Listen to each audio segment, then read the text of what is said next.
Welcome to episode 8 of the Product Development Podcast. A quick note before we begin that this episode was recorded in September 2023 as audio only, but due to demand, I've put these episodes onto YouTube. In the future, you will start seeing some video formats as well, so if you do like the content, make sure to like and subscribe to see more in the future. But please enjoy this episode with Jonathan Courtois on the future of TV and streaming experiences.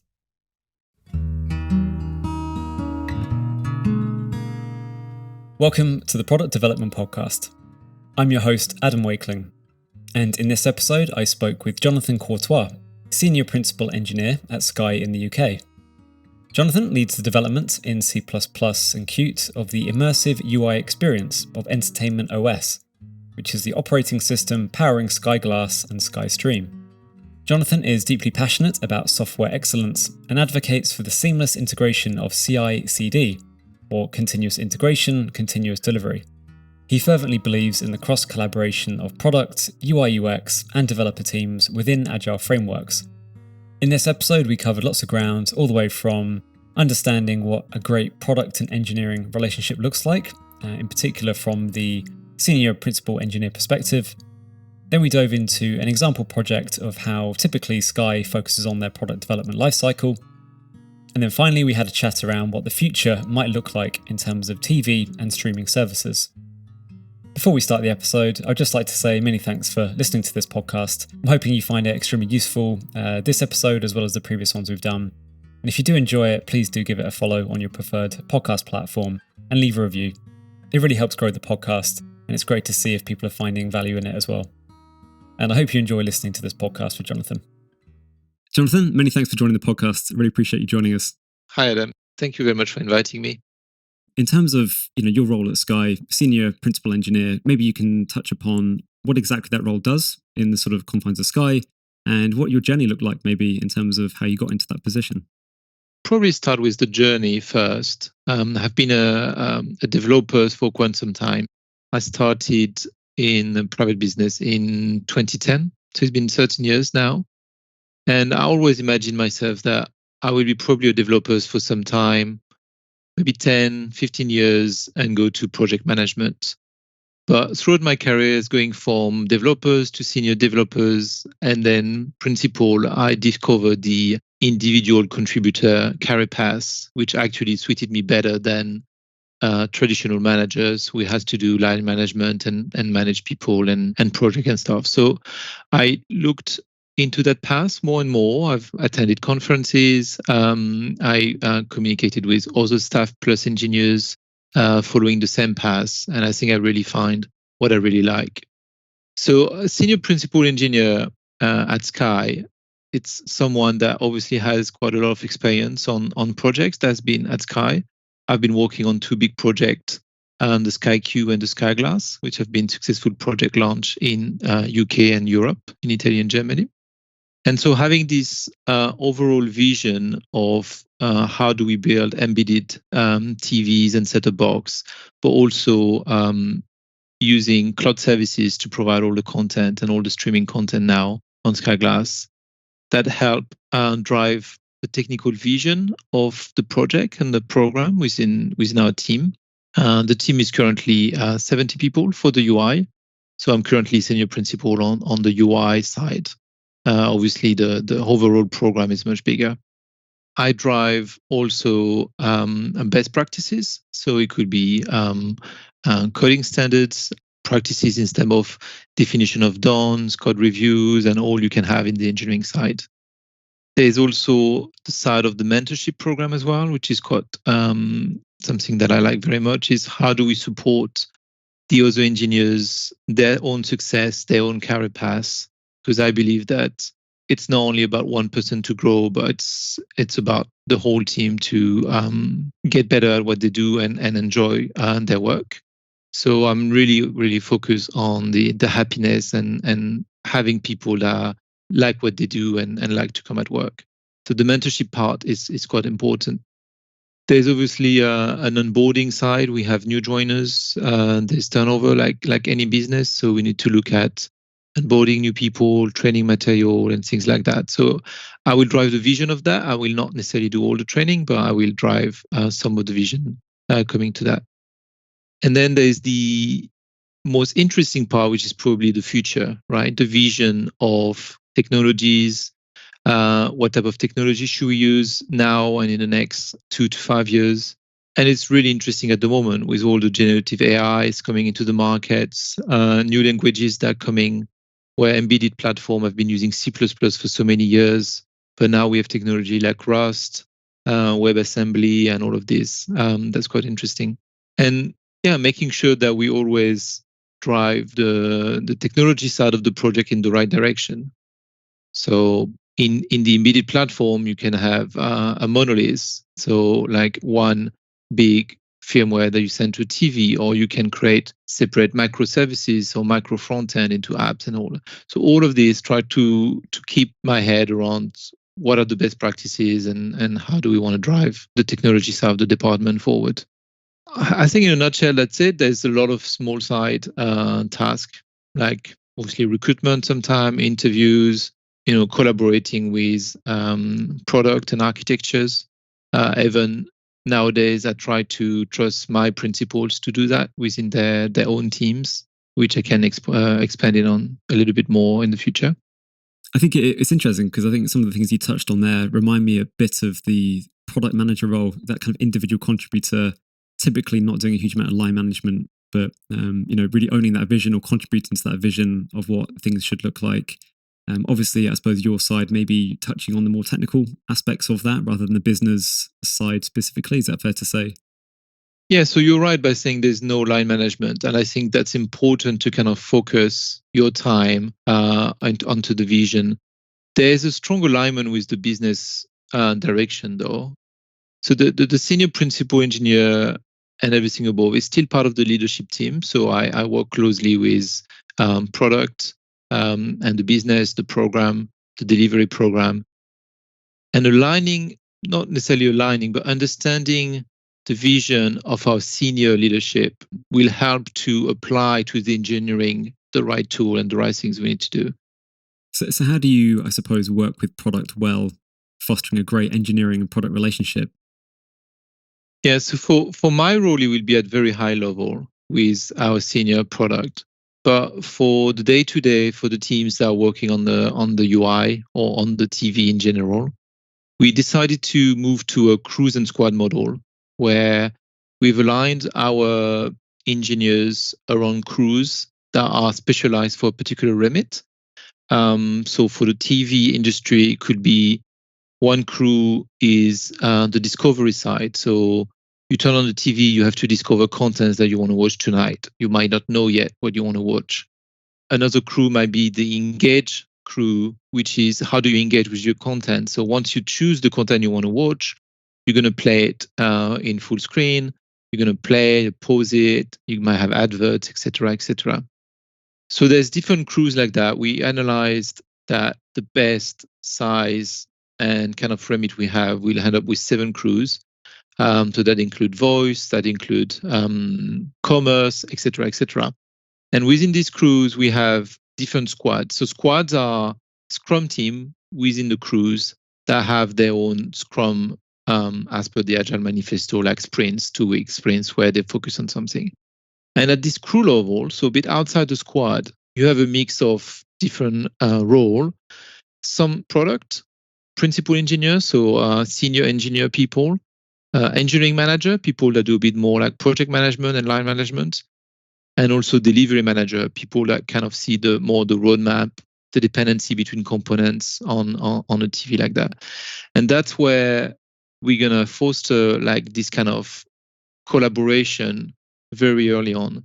So by having product and engineering and architect within the same crew, that provide that communication very early on. And I think that's very important. We used to have a model where product will go away with an idea, probably coming from either an A/B testing or asking from customers to fill a survey on some ideas they have, and then they will foster it for 6 months, very far away from the engineering side, come up with an idea, and then we might kill it in 2 minutes, saying, "Well, that's not possible," or "That will take 2 years to build and too much money."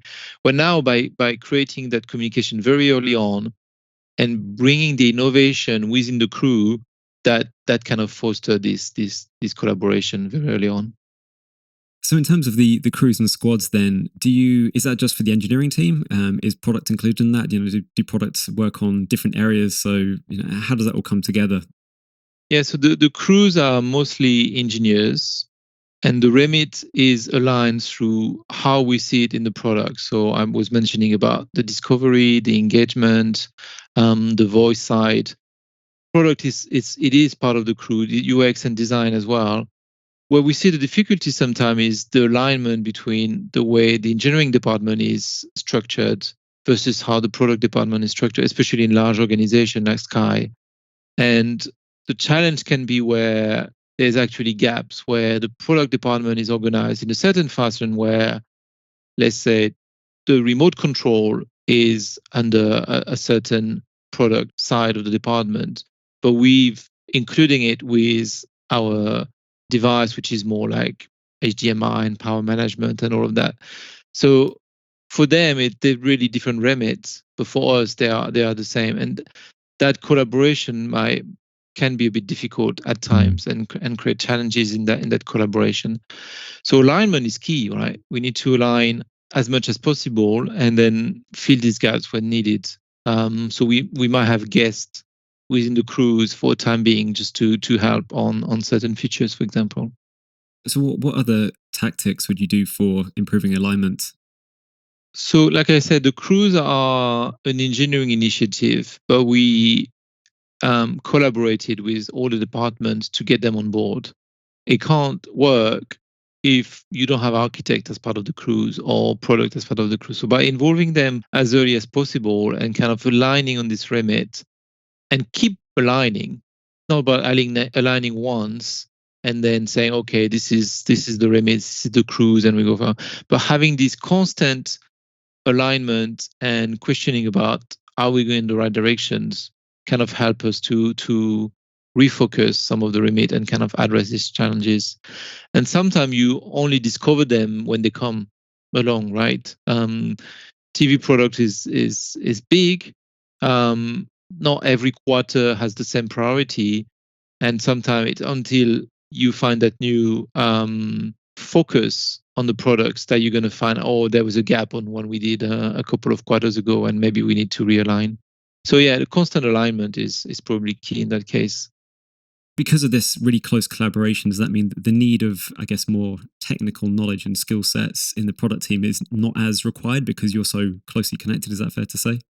Yeah, it is definitely fair to say. I think it's what we require from the product is to understand the customers very well, to understand where they're coming from, why are we building a feature, what is going to be the gain for the customers, or sometimes for the business as well, from a financial point of view.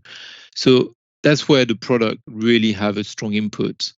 And the technical side is a bit less important because of that collaboration with architects, principal engineers on the engineering side, and engineering manager. So for product managers out there, maybe who are, they're not working for a big corporate company, let's say they're in a smaller organization working with a small little dev team. From your perspective, if you could give some advice to a product manager in that position who's working with engineers, what does a great product manager look like to you? What I like from a product manager is someone that is very involved with the product.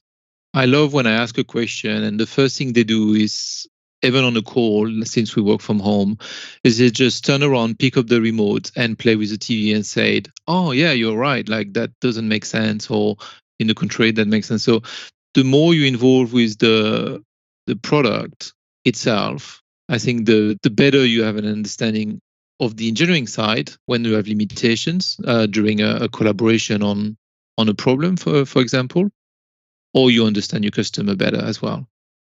I've seen too many times, product going away on slides and draft and stuff and not actually necessarily using it. And that's where the innovation comes, because with engineer being able to prototype something quite quickly and deploy it to a TV and actually someone using it, using a remote or using your voice to control a TV, it is not something you can reproduce in a PowerPoint.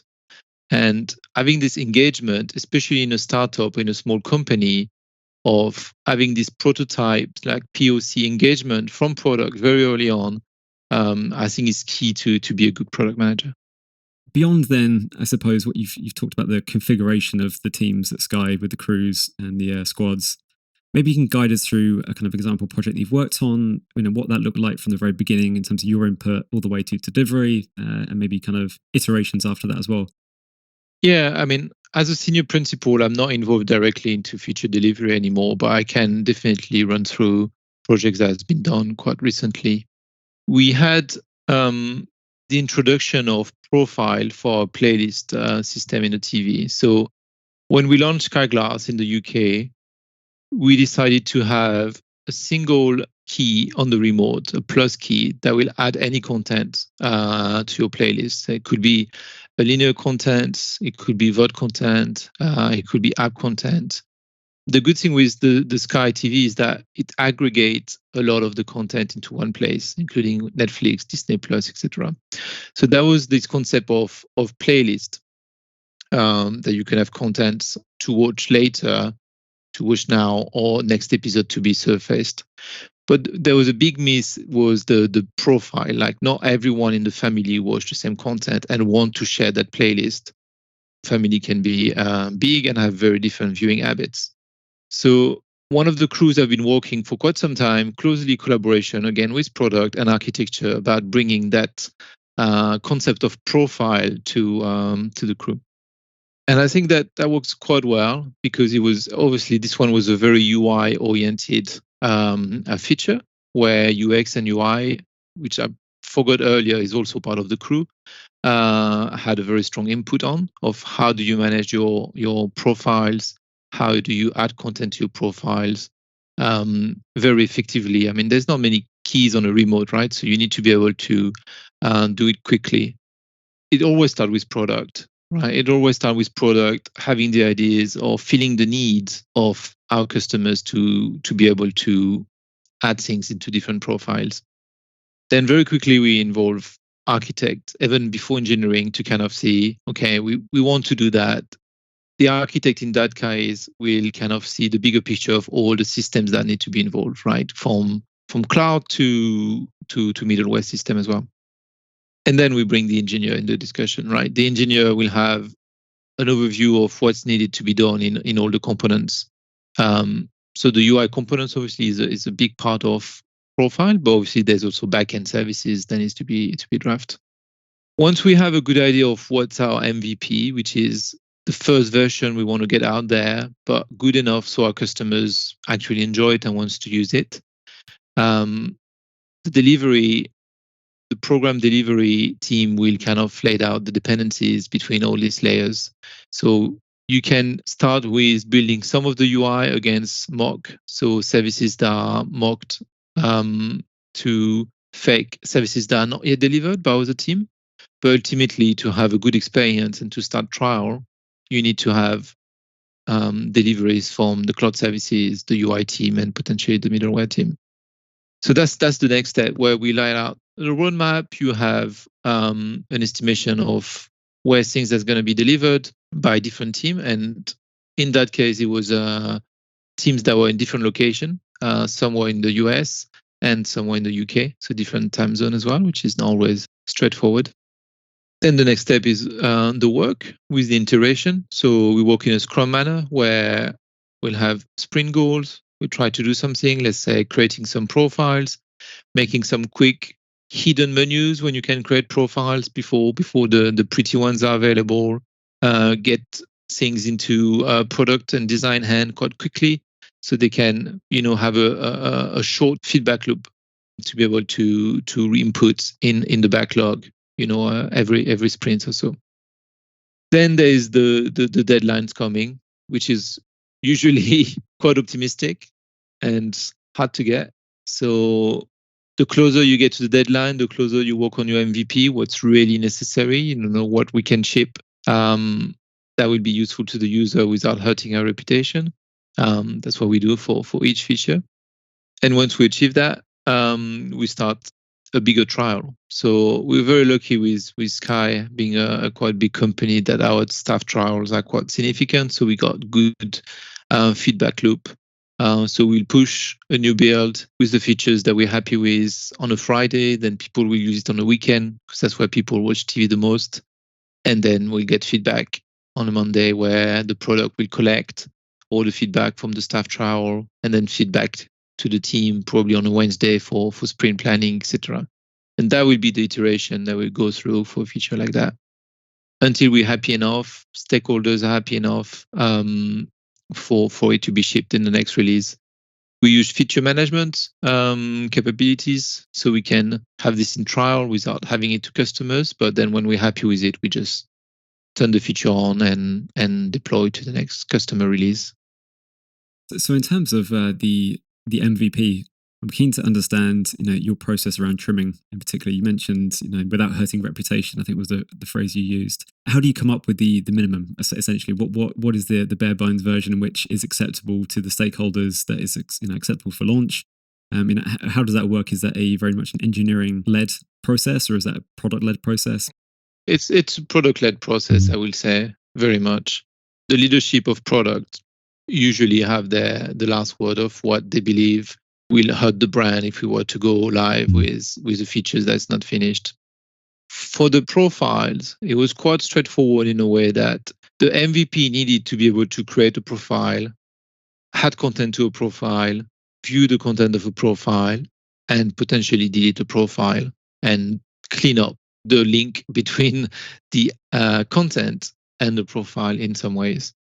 I guess the thing that the engineers will have an input is potentially the cleanup, leaving dangling link that are orphaned into database might not be as important as not having the ability to manage your profile for your customers. So that's probably where there will be some discussion, and had been discussions between product and engineering on priorities, where product not necessarily have the full context of what's happening in the backend and where we can do some shortcuts. In that case, we decided to postpone by, I think, a month the customer release because we saw the MVP needed a bit of polishing, especially around the UX. So sometimes it's possible, sometimes it's not possible, depending on how much marketing and how much the marketing department have invested in terms of revenue. How much of an iterative process is that? Now you've kind of launched that and you're kind of working on, I suppose, the next versions of it, or? Yeah, I think that's something that is in the mind of product when we talk about MVP is, if he doesn't make it to MVP, is he going to be in the next iteration, or are we going to move on to another ask from our leadership? It really depends, to be honest, of the feature. I think the profile within our playlist feature was so big that we had an opportunity to improve it. Many iteration after that. But that's not the case of all the features. It happens that some features, especially around regulations that are like European regulation around power cycle and stuff, once we meet the regulation, we sometimes don't come back on it until there's another need. And then there's something that we at Sky always are careful is accessibility of our features as well. It does sometimes come as MVP, sometimes it comes just after. It's same for the analytics data. We can launch a feature to customers without having data around how they use a feature, but it's not ideal because then we don't know if we are doing the right thing or wrong. So we would want that as MVP as well. The accessibility side is quite interesting because we have good relationship with some of our customers that are using the TV either because they are completely blind or lost of sight. And for this kind of feature that are heavily UX oriented, their feedback is primordial, is very important. The voice guidance is another kind of things that's quite important, is that it's how you access things, but how you're directing your customers to access the content. Yeah, I think it's particularly on the accessibility side, having people who are, let's say, registered blind, having those as champions of your product who are willing to give their time to do testing and give you feedback is really invaluable. It's very hard to, I guess, to replicate that in the code base or running some automated tests. It's very difficult to give that human view on things. I don't think it should be treated as a separate product requirement. This is key for all the features that we're developing. And having this person, and I've met some of our customers that are blind, that came to the office, test the product. They're very excited about what Sky is doing on accessibility, and I'm very proud of that. It really helped to understand. And I would say it's probably sometimes not brought early enough, but we always catch up. So moving on a little bit to the future of TV and streaming experiences. Obviously, Netflix is moving towards things like gaming. Where do you see things going? I think one of the first things that already starting to happen is content aggregation. We had a time where a lot of providers following Netflix on the streaming platforms.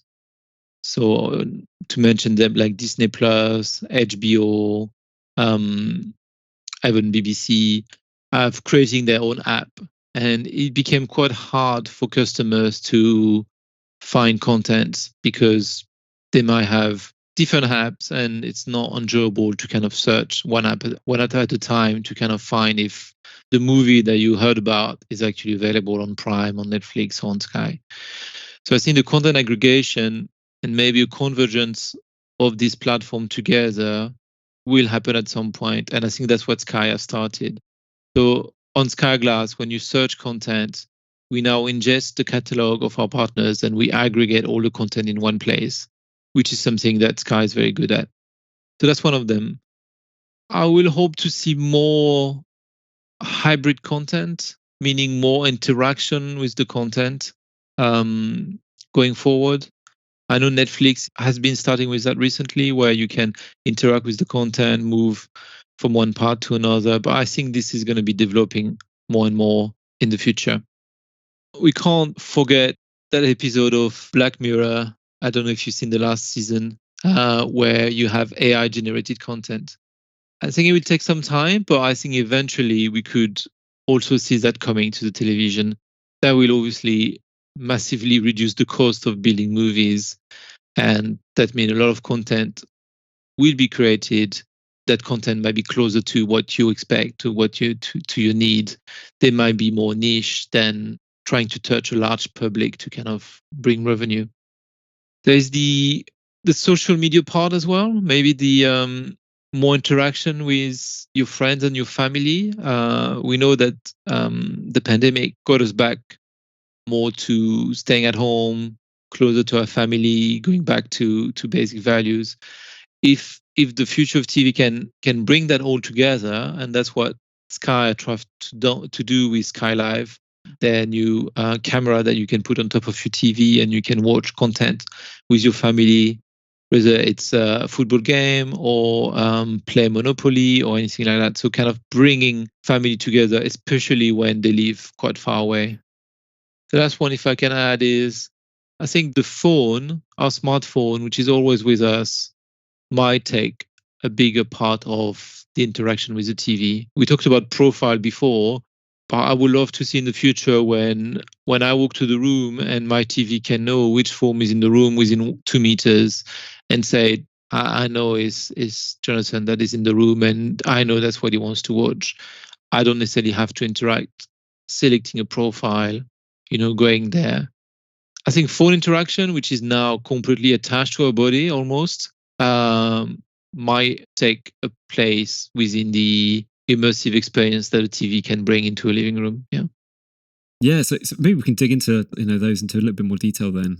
Funny enough, I actually saw a story around, I think it was CNN Plus in America, which tried to launch a streaming service of the news channel, and I think within 1 month it was axed. And Discovery and Warner kind of wanted everything in one, like you said, kind of aggregated piece together. I don't think it got a lot of traction anyway, and I think people, as you said, don't want to be consuming stuff individually on all these individual apps. Have enough already, and I think probably anything outside of your home screen, you don't tend to use that much anyway, I find. So is it just going to be a single app that has everything in it? I'm not really sure, because there's the reason why they split it is to kind of have this model of billing the customers separately. That's going to be a drive, right? More and more people won't be able to afford a Disney Plus subscription and a Netflix subscription and a Prime subscription, etc., etc. I don't believe in a single app, but I believe in maybe a partnership like we do at Sky, where you have a bundle. And I think that in Europe, it works very well.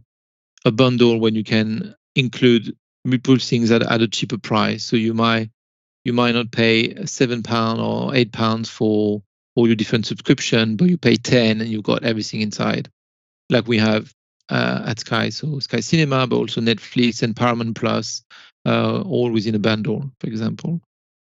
The good thing with platform like Sky Glass is that you have a home screen where you can, and a search experience when you can find all the content into one place for all your apps.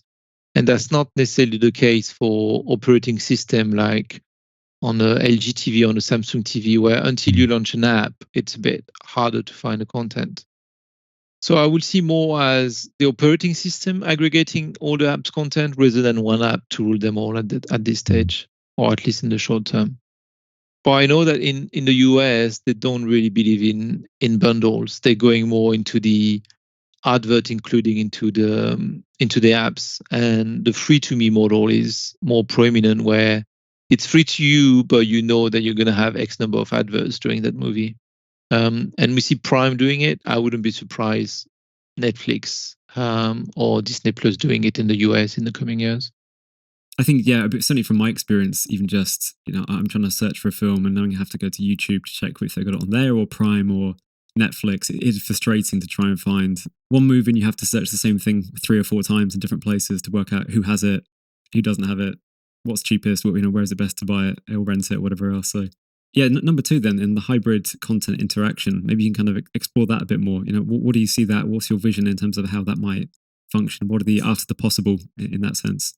So, I mean, the one that exists already are very simple, right? It's like when we were kids and opening a book, and after the first page, it said, if you want to do that, go to page 12, or if you want to do that, go to page 50. Yeah, I love those books.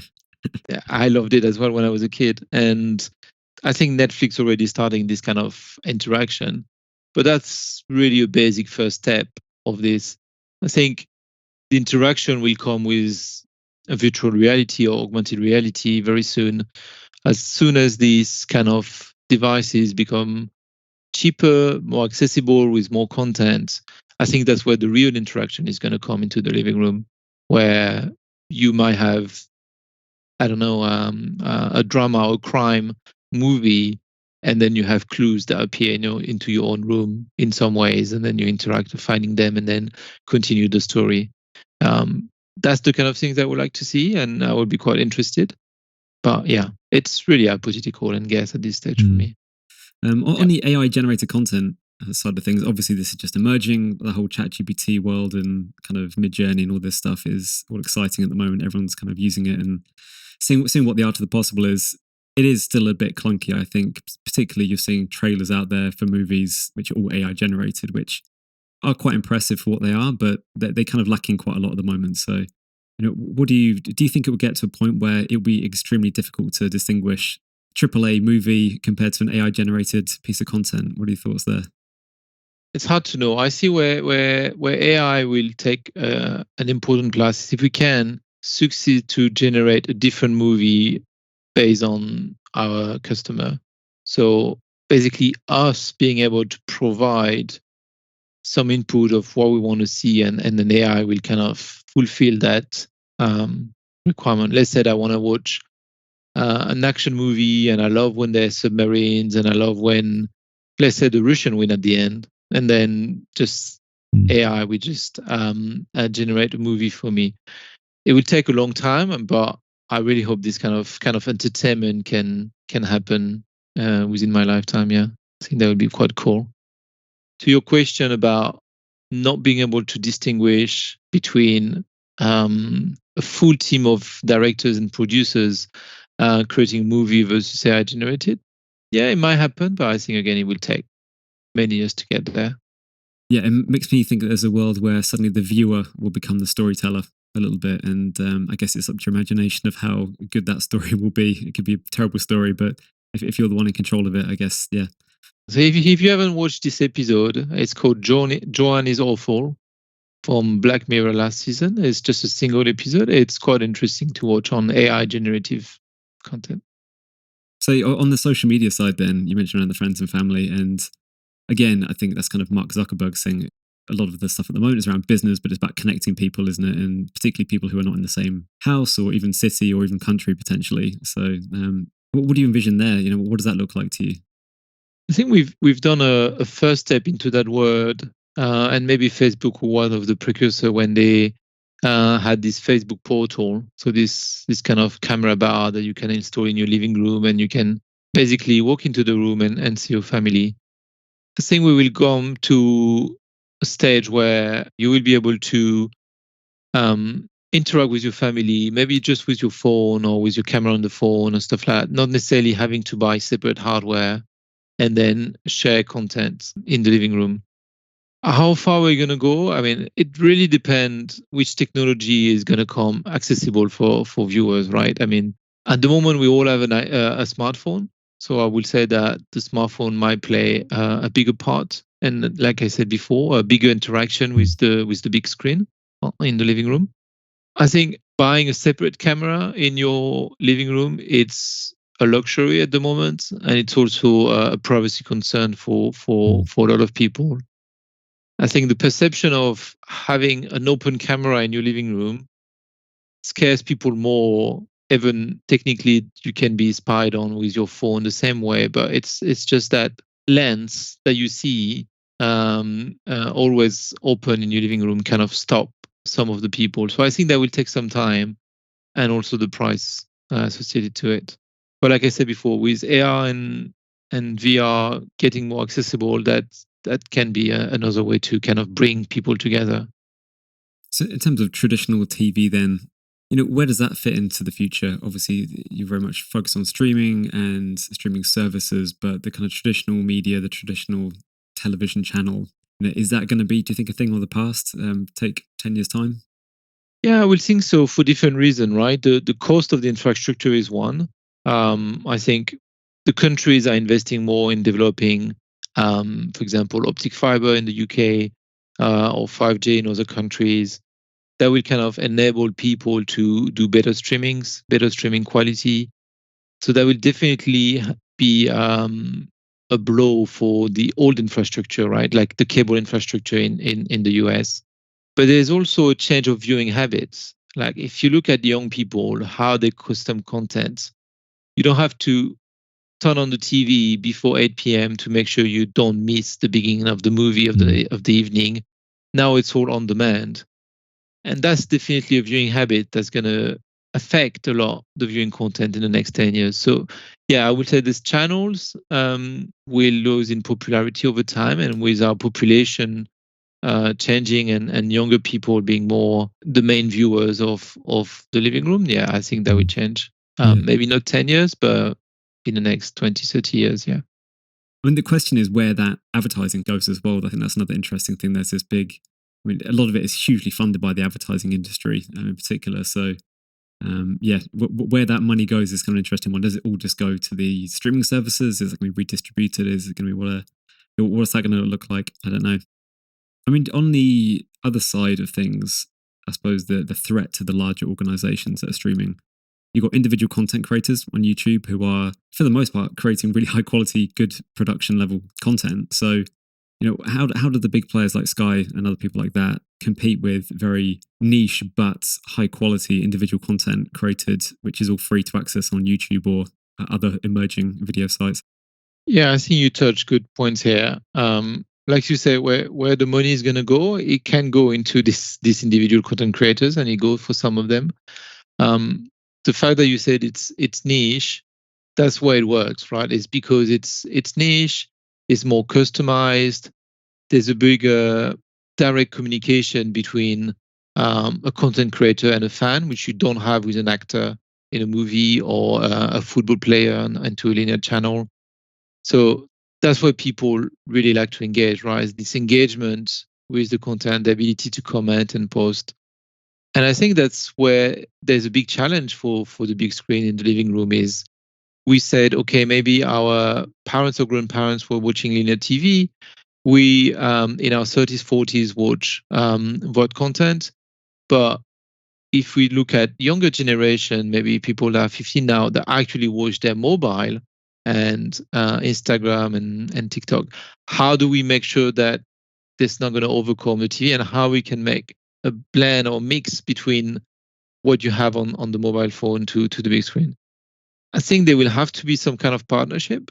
I would imagine that the biggest content creators on these platforms will be approached by the big TV company to partner on some of the content that they can propose for the viewers.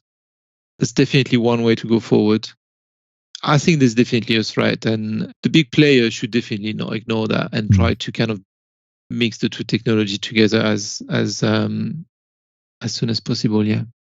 Yeah, I wonder if there's also a kind of something we haven't really touched on, that sense of community. Obviously, you mentioned about that kind of direct line to the content creator themselves in that forum, in that medium. But I think there is something about watching something that other people are watching in a large community and kind of real time commenting on what's happening, interacting with those people who are also watching it.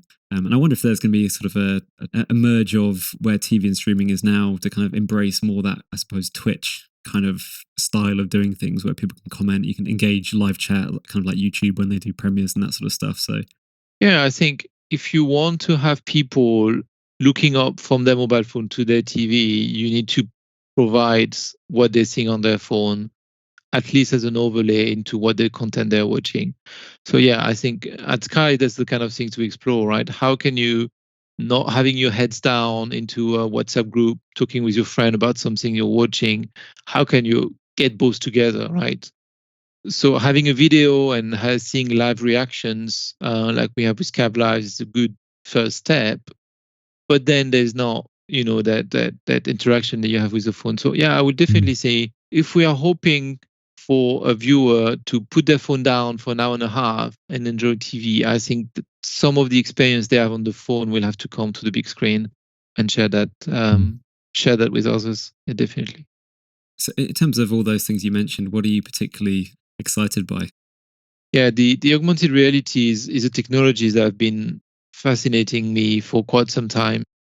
I'm always been passionate about history and kind of traveling as well at the same time. And I always thought that by now we'll have the ability to kind of walk into a place and be able to revisit or relive the way people were living in the past, right? So basically bringing museum and traveling into one space.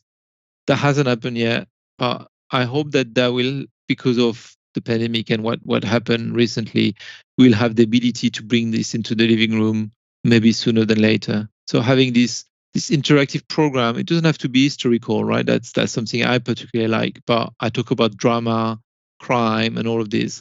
Having this interaction within the living room with this augmented reality. Obviously, you need the devices to be a bit more affordable and the content to be present. But once I've reached a certain point, I think that's going to become usually popular. It's like plugging our sensory experience into the data that's out there. We have all that information. It's on the internet somewhere. And we're just kind of bringing that into our sensory experience, I think, yeah. And maybe generative AI has a part to play for this. So what part would that play in particular in terms of generative AI into that space? It will try to bring a lot of the knowledge into one place, right? So if you think about what we know, let's say about a particular culture or a particular way of living of the past, it will take a lot of historians and content creators and producers to kind of bring something together. The generative AI, with this huge learning model of all that content that they can find, like you said, online, will be able to bring that content together in a short term, much quicker, and kind of create a program that is interactive on a given theme. Awesome. Well, Jonathan, that's a great point to finish on. And yeah, thank you so much for your time. And it was great speaking to you. Yeah, thank you very much, Adam. It was a pleasure. You've been listening to the Product Development Podcast. If you enjoyed this episode, please make sure to give it a like and a follow on your preferred podcast platform. And I'll see you in the next episode.